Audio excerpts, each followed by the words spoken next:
guys, welcome back to my channel. It's Summer Barnes here. If you're new, welcome, and if you are returning, welcome back. And in today's episode of the Beginner's Guide to Meal Prep, I am not cooking today. I know, but what I am doing, which is related to food, is I'm going to be talking to you guys about how to track your macronutrients. So in today's video, I'm going to be covering what macronutrients are, how to track them, and why it's important to track them when wanting to reach any and all fitness goals that you may have. So, macronutrients consist of carbohydrates, proteins, and fats.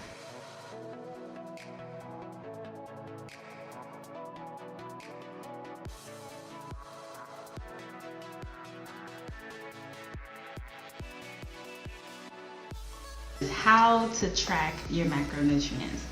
Now, I'm pretty sure there's a few different ways that people do it, but I'll share with you what has worked with me or worked for me in the past and currently.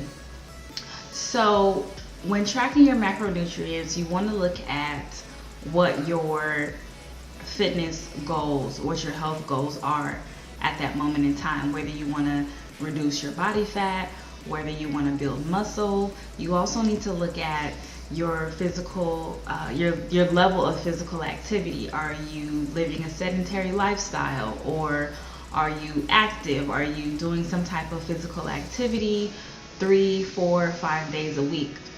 The reason I say all these things and give all these examples is that is going to somewhat determine what your macronutrients look like. Now, if you are wanting to reduce your body fat, then you need to be in at a caloric deficit. And basically what that means is you need to be burning more than you're consuming, okay? And if you're at a surplus, meaning you're consuming more than you're burning, then obviously you're going to either stay the same weight, or you're gonna maintain the same amount of body fat, or even increase that instead of reaching the goal of reducing that body fat. So I definitely use measuring cups and measuring spoons, because if you're eating peanut butter and you just scoop a big scoop out of the jar with a spoon, you don't really know how much you're consuming, and eyeballing just does not cut it, okay? The other thing I use and I swear by is a food scale. Now, I used to have a digital food scale, which I'm sure you guys have seen all over the place, online, in the grocery store, Target, Walmart, etc. But I recently picked up, well, not recently, I've had it for a while, but I picked up this. And yes, it is, it can be obnoxious, but I thought it was cute, like real old school type situation.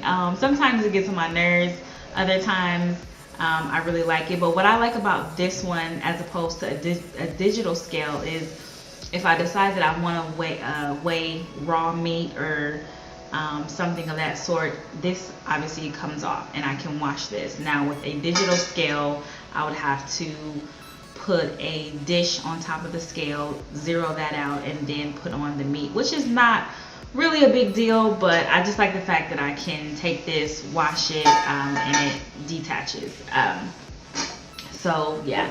Also, the other tool that I use is called MyFitnessPal. MyFitnessPal. And I track all of everything that I eat. So after I eat breakfast or lunch or snacks, as I'm eating things throughout the day, I am inputting that into MyFitnessPal, and I'm able to see, okay, the calories I have for the day, my macronutrients for the day, my numbers, and as I'm entering these things, these food items, my numbers are decreasing. So I can kind of see, okay, well, this is how, I have X amount of protein left, or I have X amount of fats left. And it comes in handy when maybe I have a crazy day and I'm out and about and I've ran out of food, or I need to, stop at a grocery store, or maybe I go to a restaurant and decide, okay, I'm gonna get something healthy, some meat and vegetables or something of the sort. It allows you to continue to track your macronutrients no matter where you are. Sometimes things are crazy, or there's times where I run out of like my usual things that I eat throughout the day, and maybe I'm not going to the grocery store until tomorrow, but I do have food, you know, in my fridge and in my pantry. So I'm like, okay, well, I still want to hit my macronutrients for the day, so let me just go ahead and pull some other items, and I can still keep track of my macros without overeating. We've covered what macronutrients are, how to track them, and last but not least, I want to briefly touch on why it is important to track your macronutrients for health and fitness goals. And I previously touched on it just a second ago with, if you want to reduce body fat, you need to be at a caloric deficit. If you end up being in a surplus, you could be maintaining your current body composition instead of transforming it into what you would like it to be. And so just a few things I wanted to talk about, just some things that I hear a lot sometimes.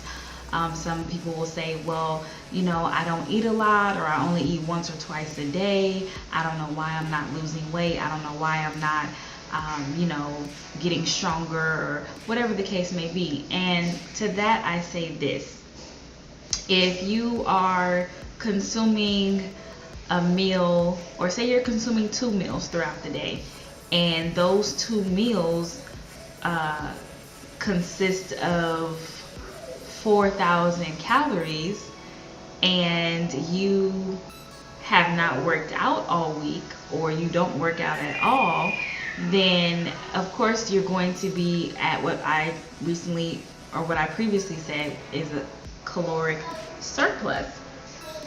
And so it doesn't matter how many meals you're eating throughout the day. What it boils down to is the numbers, so that you can reach your goals over time. But I've had several transformations. I have 2 children. My oldest is 5, my youngest is 11 months, and after my first pregnancy I lost 70 pounds.